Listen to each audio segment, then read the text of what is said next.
Bonjour et bienvenue au département de géographie, études environnementales et géomatiques. Ceci est une présentation préenregistrée en français. Alors, nous espérons que vous allez bien, bien comprendre la présentation et encore une fois, on vous souhaite la bienvenue. Je vais être le modérateur de cette présentation et donc on va débuter avec une présentation sur les différents programmes offerts au département avec Rebecca et Mary. Ensuite, cela va être suivi par Roxane Frappier, qui est étudiante graduée, qui va parler des camps de terrain et les excursions de terrain qui s'offrent à notre département, ce qui est très excitant. Et je vais revenir, moi, à la fin pour parler des programmes d'études de travail, les programmes de coop, entre autres, pour boucler la présentation. Alors, je débute en passant, en introduisant Rebecca et Mary. Parfait, merci beaucoup. Donc, bonjour, je m'appelle Mary Stewart et je suis une étudiante de troisième année dans le programme d'études environnementales avec une mineure en études autochtones. Je viens du sud de l'Ontario, de Kitchener, qui est le territoire traditionnel des Haudenosaunee, des Anishinaabe-Wakhi, des Neutres et des Mississauga. J'ai toujours été passionnée par le monde naturel et à mesure que ma compréhension des questions environnementales s'est développée, j'ai su que je voulais faire quelque chose dans le domaine de l'environnement.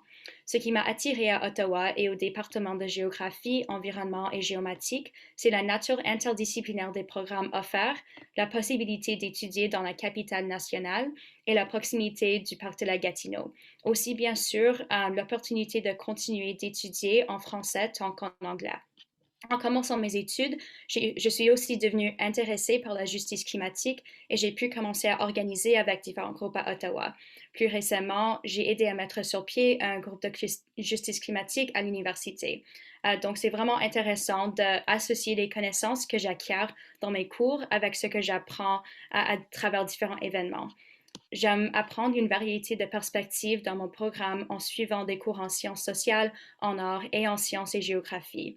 Je travaille aussi actuellement pour le département à travers le régime travail-études, ce qui est très informatif et me permet d'approfondir mes connaissances en matière de rapport sur les émissions de carbone et de politique environnementale, qui correspond parfaitement à mon diplôme. Salut à tous, je m'appelle Rebecca, je viens de Hamilton, Ontario et je suis étudiante en mon troisième année avec spécialisation en études environnementales et mineures en communication. J'ai choisi l'Université d'Ottawa parce que je voulais continuer à m'entourer dans un environnement français comme la ville d'Ottawa, puisque je fais de l'immersion française toute ma vie. J'ai également trouvé la séquence du programme extrêmement intéressante et les différents cours que l'Université d'Ottawa et le département ont à offrir sont ceux qui m'ont le plus marqué. J'ai toujours eu une passion pour l'environnement et je voulais vraiment mettre cela au service de mon éducation afin de pouvoir faire une différence dans l'avenir. J'ai aussi ajouté ma mineure en communication à ma deuxième année car je crois que cela va de pair avec ma spécialisation. J'ai aussi travaillé pour les départements pour un infolettre qui s'appelle Navigation. Ça, c'est aussi un exemple de le nombre d'opportunités que le département offre. Donc, une chose que j'ai trouvée un peu accablante quand je choisissais une université et à laquelle je pense encore de temps en temps, c'est comment situer mon programme dans un contexte plus large. Donc, j'ai déjà mentionné que j'apprécie la nature interdisciplinaire des programmes offerts par le département et j'aimerais expliquer ceci un peu plus maintenant. Les programmes du département ne se limitent pas à l'enseignement des questions environnementales ou bien de la géographie physique, mais ce qu'ils font, c'est que ils aident les étudiants à acquérir une compréhension dynamique de notre Terre, des problèmes auxquels sont confrontés les gens et la planète, et la façon dont les humains interagissent entre eux et avec le monde naturel.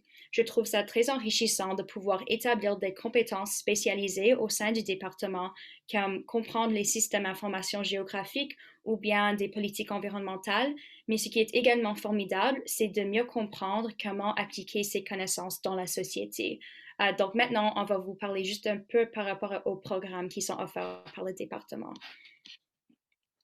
Je vais donc commencer par expliquer la différence entre un programme spécialisé et un programme majeur et mineur. Ainsi, le programme de spécialisation exige que les étudiants suivent 120 crédits de cours, alors que les programmes de majeur exigent que 42 crédits soient suivis.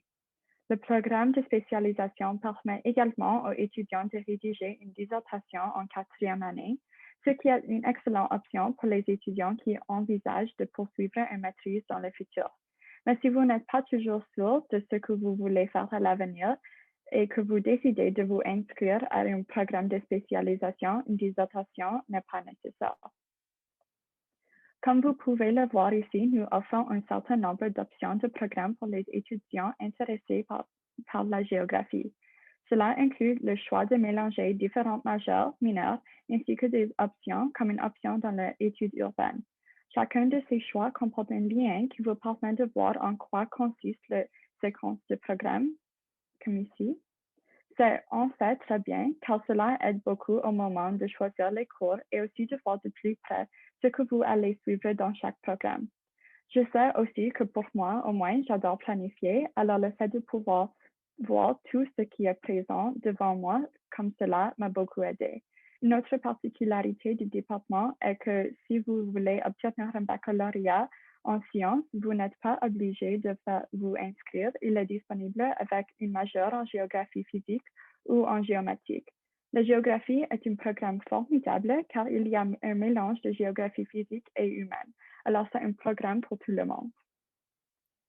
Donc, le baccalauréat spécialisé en études de l'environnement se concentre sur les questions environnementales et les examine à la fois d'un point de vue scientifique, mais aussi en examinant leurs implications au niveau politique, économique et social. Cela permet aux étudiants de faire une analyse critique des problèmes environnementaux et des solutions à l'échelle locale, nationale et internationale. Comme vous pouvez le constater, il existe plusieurs options différentes au sein de ce programme. Vous pouvez trouver la séquence du cours et les exigences du programme en cliquant sur les liens que vous voyez. Vous avez aussi l'option de faire vos études en anglais, en français ou bien de façon bilingue. Une autre avantage de ce programme est qu'il offre de nombreuses options qui permettent aux étudiants d'ajouter une mineure, une double majeure ou simplement de choisir une variété de cours qui correspondent à leurs intérêts. Cela permet aux étudiants de personnaliser leur diplôme en fonction de leurs intérêts professionnels. Personnellement, j'ai déjà pris des cours en psychologie ainsi qu'en sciences politiques et études autochtones. Et puis, en ce qui concerne la géomatique et l'analyse spatiale, il est possible d'ajouter une mineure en géomatique et en analyse spatiale ou d'ajouter une option géomatique à votre diplôme. Donc, la mineure est idéale pour les étudiants qui souhaitent examiner les phénomènes spatiaux et apprendre à utiliser des technologies comme les systèmes d'information géographique et la télédétection. La mineure requiert 30 crédits au total, alors que l'option n'en requiert que 12 et l'option géomatique peut être ajoutée à la plupart des programmes de la Faculté des Arts et permet aux étudiants de mieux comprendre les technologies de l'information pour gérer les données spatiales qui peuvent être appliquées à une grande multitude de domaines comme l'épidémiologie, la surveillance de l'environnement, l'urbanisme et la criminologie, juste pour nommer quelques-uns. Et on va juste prendre une minute pour parler à propos des professeurs dans notre département. Non seulement les professeurs du département font un travail extraordinaire dans les salles de classe, mais aussi à l'extérieur dans leurs domaines respectifs. Par exemple, je voudrais parler du professeur Dawson. J'ai donc eu le professeur Dawson l'année dernière pour le cours ENV 3321, Human Policy Dimensions of Environmental Change, qui est un cours obligatoire en études environnementales. Professeur Dawson était en fait une professeure extraordinaire avec qui j'ai eu ce cours. Elle est titulaire de la chaire de recherche du Canada en environnement, société et politique et est une scientifique appliquée qui travaille sur les changements environnementaux dans les régions océaniques et côtières. Professeur Dawson est également considéré comme une experte dans différentes catégories telles que le transport maritime dans l'Arctique, le développement des communautés autochtones, ainsi que le gouvernement des océans. Une des choses que j'ai vraiment appréciées dans son cours, c'est que je n'ai pas eu l'impression d'assister à un cours ennuyeux et que chaque leçon était super instructif et interactif. L'expérience que professeur Dawson a acquise sur le terrain lui a également donné l'occasion de poser des questions à quelqu'un qui sait vraiment ce qui se passe. C'est une classe vraiment géniale. Donc, en parlant plutôt de la géographie physique, j'aimerais souligner brièvement le professeur Lukovic, qui était mon professeur pour le cours GEG 31-7, Géographie des régions polaires. Le professeur Lukovic fait des recherches sur le pergélisol depuis plus de 40 ans, a été président des associations internationales et canadiennes du pergélisol et est membre de l'Institut arctique de l'Amérique du Nord et de la Société géographique royale du Canada. Ces éloges sont nombreux, mais ce que je veux souligner, c'est que mon significatif, ça a été de suivre un cours où j'ai pu apprendre de son expérience directe. Le professeur Lukovic apporte son expertise et sa passion dans tous ses cours, y compris en partageant des photos qu'il a prises dans l'Arctique et l'Antarctique dans ses présentations PowerPoint. Le cours que j'ai suivi avec lui était particulièrement intéressant pour moi puisqu'il combinait des informations sur les processus physiques dans les régions polaires avec des implications sociétales et humaines. C'est bien. Et un autre professeur du département est le Dr. Cow. Les étudiants de Dr. Cow parlent principalement sur les inégalités spatiales entre minorités et majorités dans les communautés francophones et acadiennes du Canada. Il se spécialise dans l'enseignement des études urbaines, en particulier sur des sujets liés à la ville, à la population, à la mobilité et à l'environnement, dans une perspective internationale, grâce à l'utilisation d'analyses géospatiales et statistiques avancées. Dr. Cow donne des cours à l'Université d'Ottawa tels que les camps d'automne de géographie humaine, le développement des villes en Chine, la géographie de la population et plus encore. Le fait de voir des professeurs compétents et expérimentés comme le Dr. Cow dans la salle de classe change vraiment l'expérience d'université. Donc, on vient de mettre le point sur quelques professeurs formidables, mais vous pouvez lire plus par rapport à tous nos professeurs excellents au département sur le site web. Et sur ça, si vous prenez le temps de parcourir le site web du département, vous constateriez peut-être qu'il est petit par rapport à d'autres départements, qui se reflètent également dans la taille des classes, en particulier dans les années supérieures du premier cycle. Cela permet un apprentissage plus pratique et des conversations avec des professeurs et les pairs, ce qui peut être une expérience très enrichissante. Nous avons aussi également une excellente association d'étudiants au sein du département qui s'appelle Gaia. Elle propose un certain nombre d'événements tout au long de l'année scolaire pour aider les étudiants du département à se familiariser les unes avec les autres. Gaia a également son propre bureau qui vient d'être rénové. Avoir une association d'étudiants au sein du département est une excellente façon de connaître les gens de vos classes et aussi Gaia a une page de Instagram que vous pouvez suivre ici. Donc, merci beaucoup de nous avoir écoutés. Maintenant, nous allons écouter Roxane Frappier qui va parler des cours sur le terrain. Donc, bonjour à tous. Je m'appelle Roxane Frappier. Je suis étudiante au doctorat au département. J'ai aussi fait mon baccalauréat spécialisé approfondi en géographie et ma maîtrise en géographie au département. Donc, je suis ici pour témoigner, dans le fond, de toutes les expériences et opportunités que vous avez la possibilité de vivre comme étudiant au département.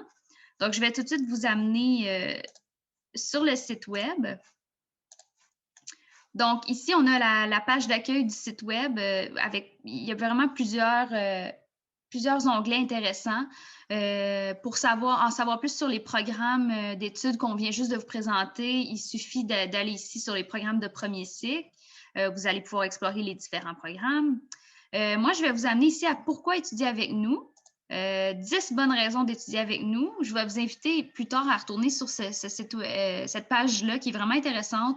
Vous voyez, vous pouvez en apprendre plus sur les options de carrière, le corps professoral, etc. Je vais commencer, moi, avec les installations qu'on a au département. Donc, on a des laboratoires informatiques. Et on a des laboratoires plus scientifiques. Donc, au niveau des laboratoires informatiques, ils sont équipés avec des ordinateurs qui sont à la fine pointe de la technologie, avec tous les logiciels que vous avez besoin pour la géographie physique, humaine et les études environnementales. Donc, autant pour étudier des bases de données climatiques que pour faire des analyses de cartographie numérique ou regarder des images satellites puis en tirer plusieurs informations. Donc, c'est quelque chose que vous allez faire à travers plusieurs cours tout au long de votre bac.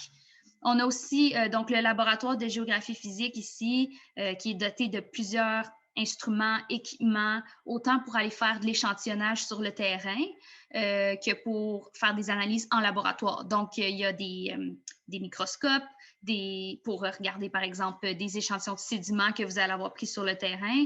Il y a aussi des stéréoscopes, qui est, dans le fond, un instrument qui sert à voir des photos aériennes en 3D. Donc, ça, c'est toutes des choses que vous allez observer puis utiliser tout au long de votre bac, dépendamment du programme, bien sûr. Maintenant, je vous ramène encore ici à 10 bonnes raisons d'étudier chez nous. Et je vais vous parler des cours de recherche sur le terrain. Donc, on clique ici. D'abord, parmi différents cours que vous allez faire, on a des excursions sur le terrain. Donc, ça veut dire on sort sur le terrain pendant 1h30, 3 heures, quelques fois durant la session, pour aller faire des observations, prendre des mesures, prendre des échantillons. Donc, ici, vous avez différents exemples de cours où il y a des excursions sur le terrain. Par exemple, si je vous amène juste ici à la photo en bas, là, au niveau du cours de paléogéographie du Quaternaire, ce qu'on voit ici sur le rocher, c'est des stries glaciaires. Donc, on utilise ces marques-là sur la roche pour savoir le glacier qui recouvrait la région il y a 20 000 ans, dans quelle direction il s'écoulait. Donc, ça, c'est juste un exemple d'excursion que vous pourriez faire pendant votre bac. Ensuite, je vous amène ici au deuxième onglet qui est cours de terrain local. Donc, à la fin de votre première année, puis au début de votre deuxième année, tous les étudiants du département participent à un cours d'introduction à la recherche sur le terrain. Donc, ça se passe non loin d'ici, un peu au nord de la ville d'Ottawa. On passe une semaine sur le terrain, puis vous allez explorer les méthodes de terrain autant en études de l'environnement, en géographie humaine et en géographie physique. Ensuite, si je vous amène ici, cours de terrain nationaux et internationaux, on commence avec nationaux. Donc, tout au long de votre bac, vous allez faire l'expérience de différentes expertises. Donc, géographie humaine, géographie physique, télédétection, études de l'environnement. Puis, rendu en quatrième année, vous allez avoir une meilleure idée de qu'est-ce qui vous allume le plus. Et vous allez pouvoir choisir un cours sur le terrain qui représente vraiment vos intérêts. Donc, on a un cours pour les études de l'environnement, un cours pour la géographie physique, un cours pour la géographie humaine, et puis un autre aussi ici pour la géographie physique. Donc, par exemple, le cours d'études de l'environnement ici, ça se passe au Parc national des îles de la baie Géorgienne, donc dans la région des Grands Lacs. Si vous cliquez ici, vous allez avoir de plus amples informations sur qu'est-ce qui se passe pendant ce cours-là. Puis, dans le fond, une des choses que vous allez apprendre là-bas, c'est le rôle des parcs nationaux puis des aires protégées pour, par exemple, mitiger les effets des changements climatiques. Si je reviens en arrière, encore une fois, il y a aussi, par exemple, le cours de terrain en géographie urbaine qui se passe à Montréal, où on fait des observations sur les différents quartiers ethniques, ou encore le cours de recherche sur le terrain en géographie physique qui se passe en Gaspésie, au Québec, où on voit, par exemple, certains processus montagneux, certains processus qui se passent sur les côtes et au niveau des plages, par exemple. Je vous amène maintenant aux cours de terrain internationaux. Donc, ça aussi, c'est des options. Rendu en quatrième année, quand vous choisissez votre cours sur le terrain, pardon, vous pouvez choisir un cours de terrain à l'international. Donc, par exemple, on a le cours de recherche sur le terrain dans les tropiques qui se passe aux Zanzibar, en Tanzanie. Et puis, dans ce cours-là, on observe les processus côtiers, l'érosion des côtes, les mangroves, et puis aussi l'utilisation des images satellites ou des images aériennes pour analyser qu'est-ce qui se passe sur les côtes aux Zanzibar. Il y a aussi le cours que je n'ai pas parlé ici, le cours d'études sur le terrain dans le Nord, donc au Yukon et en Alaska, où on voit plein de méthodes de terrain qui ont rapport au nord, donc les glaciers, le pergélisol, les processus de montagne, etc., etc. Puis, il y a aussi le cours de recherche sur le terrain glaciologique qui se passe soit en Islande ou en Norvège, et le cours sur les villes américaines, nord-américaines qui se passe à New York. Et maintenant, j'aimerais aussi vous parler des programmes d'études supérieures. Donc, tout au long de votre bac, comme j'ai dit, vous allez voir différentes expertises, puis vous allez apprendre à connaître les professeurs aussi et leurs différentes expertises. Et puis, il y a plusieurs opportunités après ça, après votre bac, pour continuer avec des études, soit la maîtrise en sciences, la maîtrise en arts ou au doctorat. Donc, si vous voulez avoir plus d'informations sur les différents programmes de maîtrise et de doctorat, ça va être ici en dessous des programmes d'études supérieures. Je vais aussi vous amener ici à recherche, nos domaines de recherche. Donc, ça, c'est pour vous donner un peu un exemple de qu'est-ce qui se fait au niveau des études supérieures. Donc, si vous cliquez par exemple sur Ville, culture et changements sociaux, ça, c'est un champ d'intérêt que vous pourriez choisir, par exemple. Et il y a la liste des professeurs qui s'intéressent à ça. Donc, ça, c'est tous des possibles superviseurs que vous pourriez choisir pour faire des études supérieures après votre bac. On a aussi plusieurs experts en environnement polaire et montagneux, puis plusieurs experts en changements environnementaux, risques et adaptation. Donc, un exemple, vous pourriez décider de faire une maîtrise sur la fonte des glaciers ou encore sur la sécurité alimentaire chez certains peuples autochtones. Donc, ça, c'est juste des exemples, mais si vous cliquez encore là sur recherche, vous allez voir tout ce qui se passe comme recherche au département. Donc, c'est tout pour moi. Merci Roxane et merci Mary et Rebecca. Alors, c'est à mon tour comme directeur d'études de premier cycle. Je suis premièrement votre premier contact si vous avez des questions qui concernent vos cours ou vos programmes. Et puis, je vais introduire deux aspects qu'on n'a pas vus encore. Je vais revenir sur l'option. Les options, c'est des séries de cours très courts qui consistent d'environ entre 6 et 12 crédits qui vont être qui vous donnent quand même une mention sur votre relevé officiel, comme quoi vous avez pris la certification pour ces cours-là. Rebecca et Mary ont discuté de l'option de géographie urbaine, l'option urbaine. Moi, je vais introduire l'option de l'Anthropocène qui va devenir disponible au mois de mai cette année. Donc, c'est pour les nouveaux et les nouvelles étudiants et étudiantes. Vous allez avoir le choix et qui consiste de 9 crédits.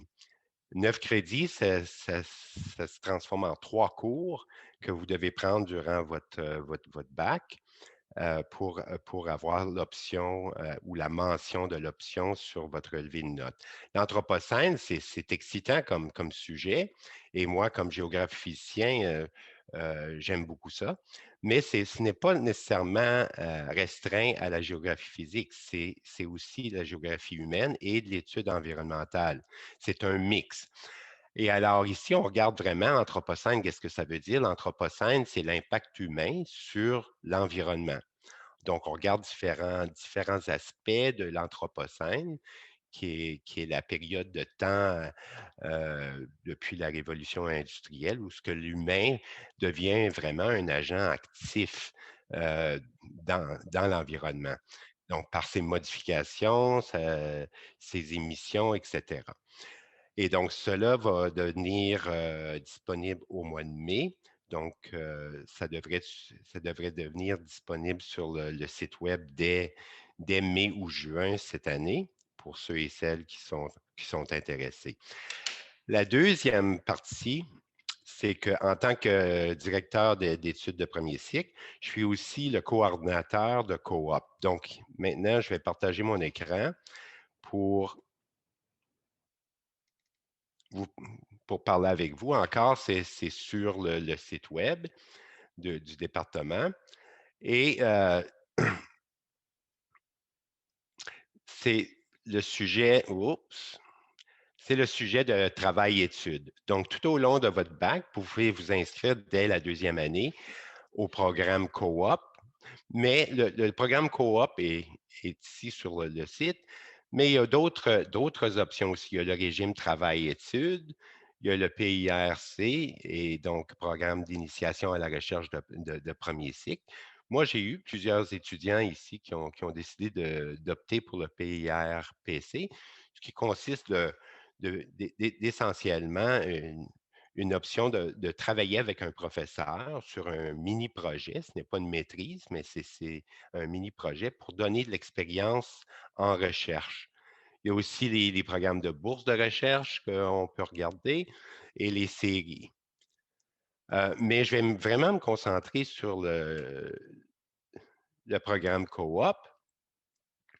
Et donc, le programme coop vous permet de finalement travailler en étudiant. Et ceci est très important car ça vous donne de l'expérience pratique. Vous travaillez pour plusieurs employeurs peuvent vous engager, vous êtes payé à salaire. Et donc, sur la page de coop, vous avez toute l'information disponible à vos mains.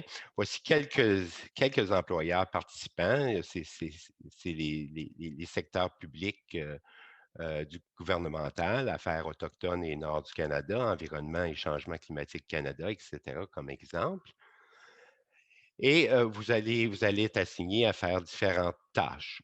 Ça pourrait être des SIG, de l'analyse spatiale, ça pourrait être de la climatologie, ça peut être de la géomorphologie, de l'étude sur le terrain, etc. Et vous avez aussi un salaire.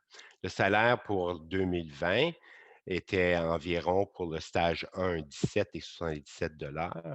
Et donc, cette option est disponible pour vous. C'est très important. Le coop, c'est une très belle option pour gagner de l'expérience et souvent, si vous êtes un bon travailleur ou une bonne travailleuse, souvent, l'agence vous engage suite à votre obtention de votre degré de premier cycle.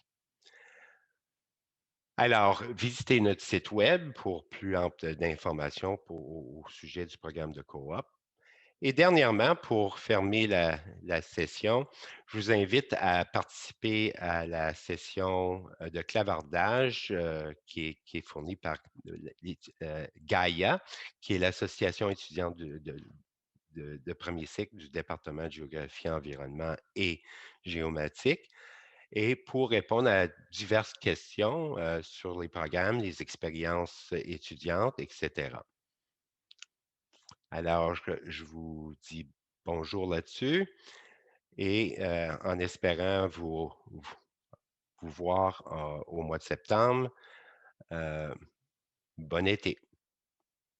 Merci.